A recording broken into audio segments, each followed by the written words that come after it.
Mas eu penso que muitos de vocês, daqui a alguns anos, serão autoridades no meu país. Serão autoridades nas cidades brasileiras e serão autoridades nas universidades e também nos estados brasileiros. E eu queria dizer para vocês a grande lição de vida e o grande legado que eu poderia deixar depois de 8 anos de mandato e que pudesse servir de lição de vida para quem vier governar as cidades, os estados e a União depois de mim, para quem assume cargos importantes. Tem uma palavra mágica. E é uma palavra simples que todo mundo sabe, mas que muitas vezes nós nos esquecemos. A palavra do sucesso é a palavra óbvio. Se cada um de nós fizéssemos apenas o óbvio quando estamos no governo, nós não erraríamos e faríamos a revolução que estamos fazendo neste país, nesse momento.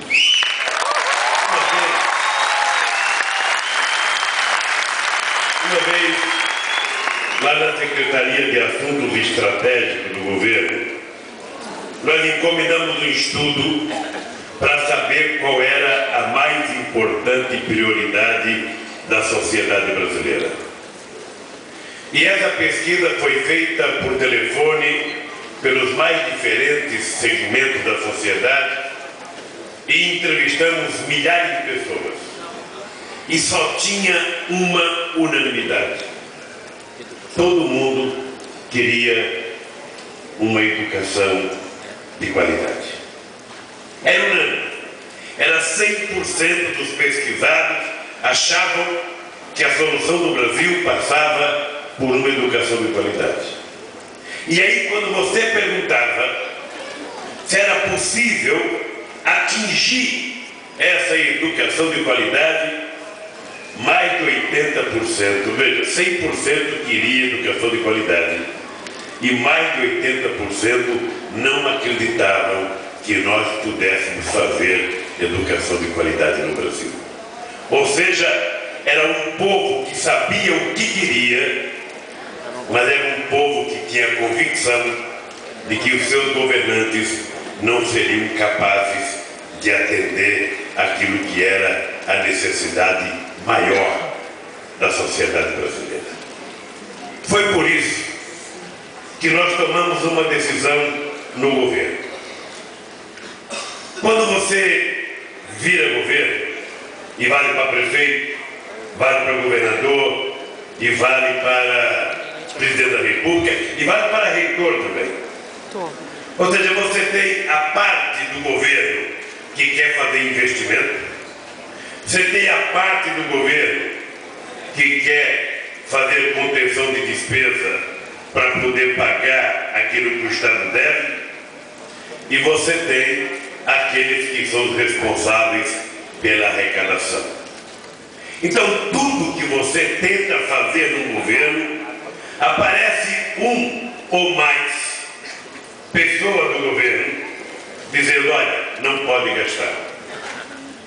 Nós não podemos aumentar o salário dos professores porque não podemos gastar mais. Nós não poderemos comprar equipamento para a universidade porque não podemos gastar. Nós não podemos dar dinheiro para a saúde porque não podemos gastar. Ou seja, tudo vira gasto e nada é tratado como se fosse investimento.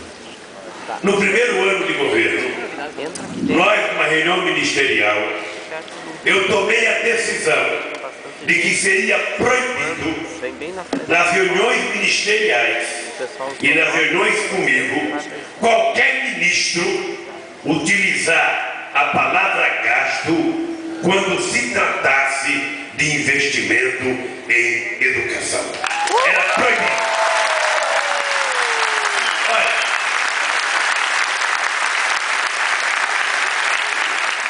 porque nós éramos induzidos a entender que o principal de alguém que vai governar uma cidade, um estado, a União, é você fazer uma contabilidade que no final do ano zero. Você não tem despesa, você não fez nada, mas você não tem dívida. É isso que algumas pessoas gostam. Quando na verdade todo mundo sabe que para você colher no futuro, você tem que fazer investimento hoje e às vezes é preciso fazer alguma dívida para você poder ter retorno amanhã, depois da manhã. Então nós mudamos 2 décadas em que no Brasil só se pensava em ajuste fiscal. E quando nós ouvimos a palavra ajuste fiscal, significa aumentar imposto e significa reduzir salário. Toda vez que alguém falar em ajuste fiscal, você pode ter certeza que significa aumentar imposto e reduzir salário. Salário de quem? Da máquina pública, que muitas vezes foi acusada de ganhar muito. Mas eu estou cansado de ver, como presidente da República, gente de qualidade do governo, da máquina pública, que era tido como Marajá há 10 anos atrás, ganhando 20 mil reais e ser convidado por uma empresa multinacional para ganhar 200 mil reais, 300 mil reais por mês. Inclusive, gente, Fernando, de qualidade de uma empresa como a Petrobras, que a gente acha que ganha muito quando ganha 40 mil reais e é convidado para ganhar 100 mil dólares, 80 mil dólares para prestar serviço a empresas multinacionais. Então nós invertemos esse quadro. Ou seja, quando se tratar de educação, nós temos que fazer investimento.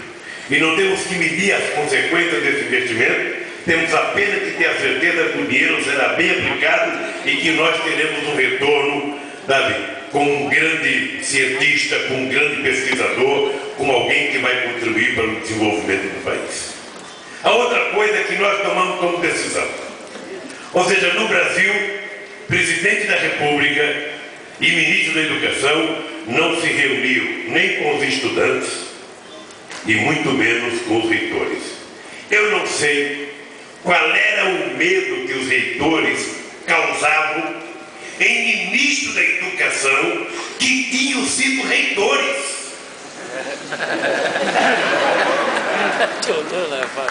É inacreditável. Possivelmente fosse o mesmo medo que os presidentes tinham de receber prefeitos. E vocês, prefeitos, sabem que a visão que se tinha na época é que se o presidente fosse conversar com vocês, vocês iam pedir dinheiro para o presidente. Então ele também não recebia prefeito. Então imaginem o absurdo do absurdo.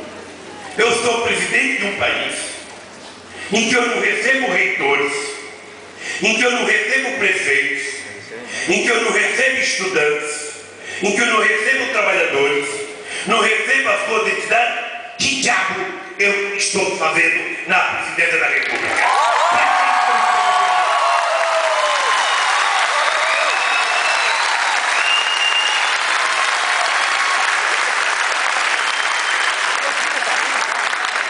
Afinal de contas, para quem que nós governamos? Veja, eu fui desde 2003 em todas as marchas que o prefeito fizeram em Brasília. Eu não esperava o prefeito pedir uma audiência comigo.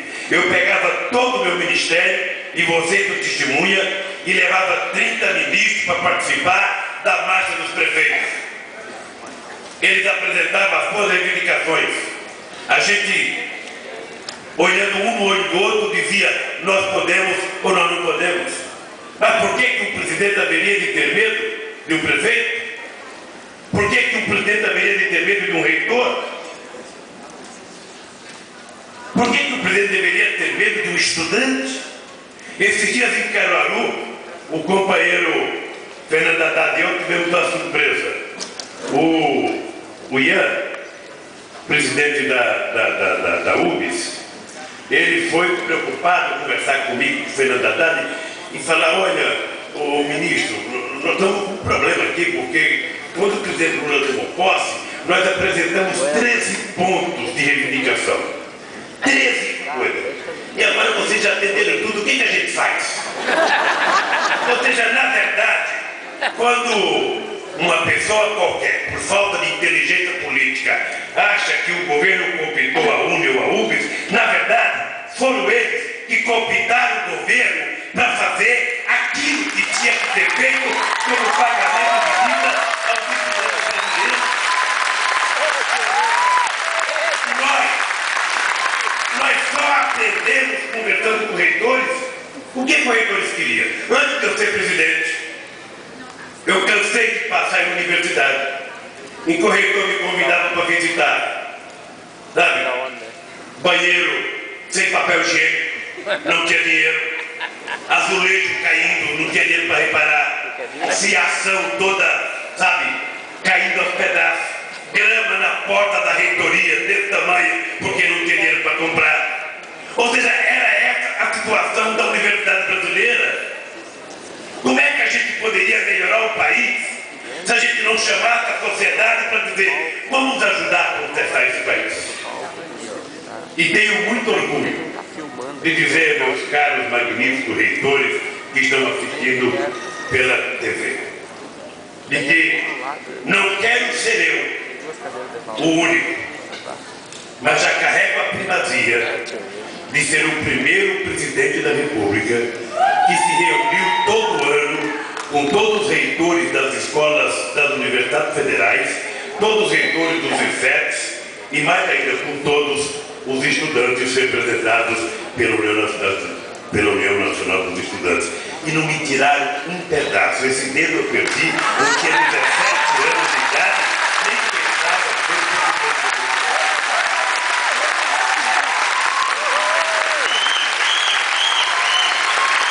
É com muito mais orgulho ainda que, ao deixar a presidência da República, eu assisto o meu ministro de Ciência e Tecnologia ir na SBPC e ser aplaudido de pé.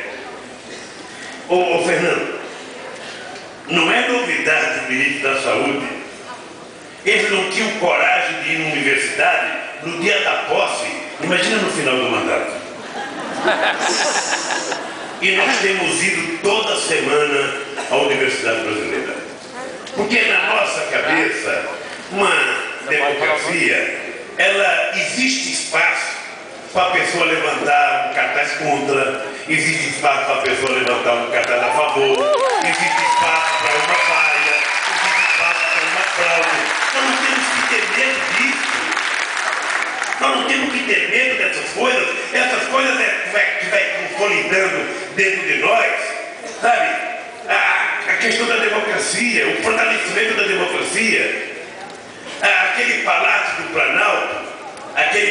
Planalto, bonito do jeito que era, aquele palácio, alguns falam que nós avacalhamos, quando na verdade nós democratizamos, porque ali era chique, ali era só para rei, rainha, príncipe e princesa, ou banqueiro ou empresário. E ali, nós começamos a colocar todo mundo. Eu lembro de um dia, prefeito, que começou uma briga sobre a questão dos portadores de deficiência visual e os seus cães guias. Que a igreja não queria que entrasse lá em Brasília, que o metrô não queria deixar os portadores de deficiência entrar com um cachorro no shopping, que o metrô estava proibindo as pessoas entrarem com um cachorro no shopping. O que eu fiz para mostrar, sabe, que era cidade diferente? Eu trouxe para dentro do palácio, sabe, os portadores de deficiência visual e os seus cachorros. E nenhum me respeitou o Palácio do Planalto